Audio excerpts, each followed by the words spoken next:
During the first 3 days of July 1863, the Union Army of the North and the Confederate Army of the South passed just outside the tiny town of Gettysburg, Pennsylvania. Over 50,000 Americans were either killed or wounded in the most horrific battle of the American Civil War.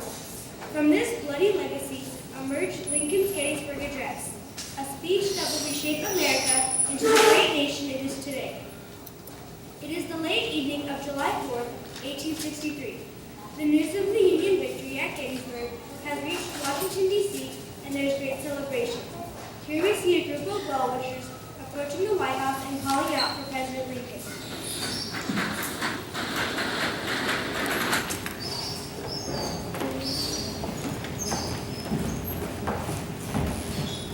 We won! Lee's army has been defeated at Gettysburg! We want Mr. Lincoln to speak! Mr. Lincoln, a speech! About 80 years ago, our founding fathers created this country. But I'm tired. I'm going to bed.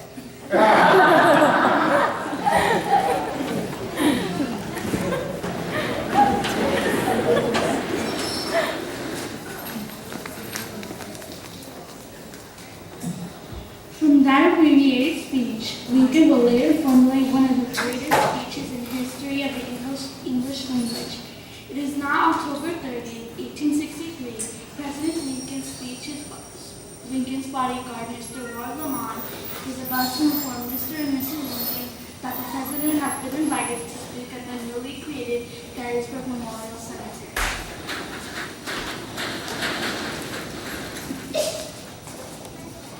Mrs. Lincoln, Mr. Lincoln, sir, you have been invited to say a few words at the opening ceremonies at Gettysburg.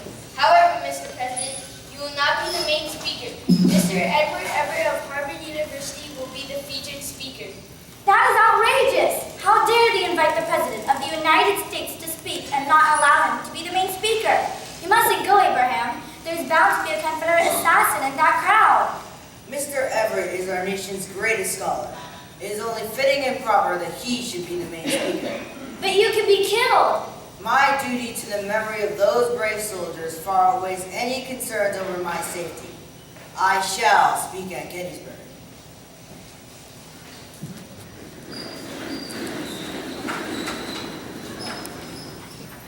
Mrs. Lincoln's fear of Gettysburg proved unfounded. However, 2 years later, Lincoln would fall prey to an assassin's bullet. It is now November 19th, 1863. Over 15,000 spectators converge upon the small town of Gettysburg to hear Everett and Lincoln speak.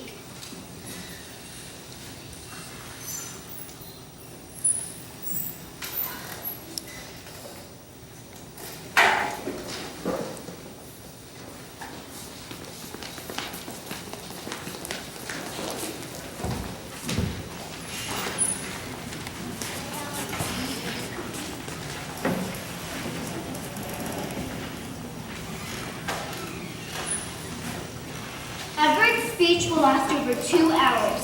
Lincoln's speech will last 3 minutes. Here we see Everett complete his fine speech. In the glorious annals of our common country, there will be no brighter page than that which relates the battles of Gettysburg.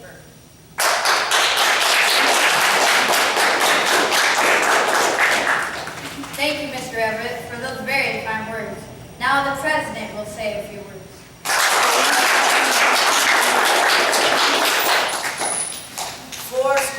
77 years ago, our fathers brought forth on this continent a new nation, conceived in liberty and dedicated to the proposition that all men are created equal. Now we are engaged in a great civil war, testing whether that nation, or any nation, so conceived and so dedicated, can long endure. We are met on a great battlefield of that war.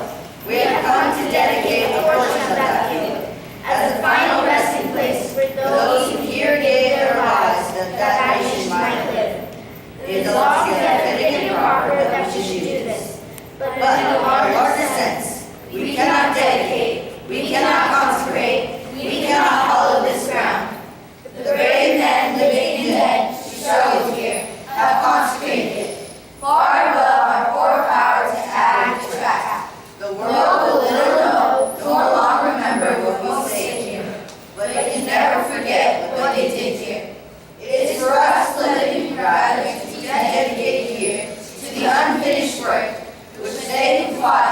have thus far so nobly advanced.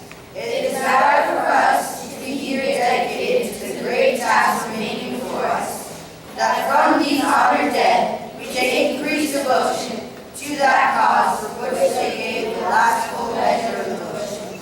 That we here highly resolve that these dead shall not have died in vain, that this nation, under God, shall have a new birth of freedom, and that government of the people, by the people, for the people, shall not perish from the earth.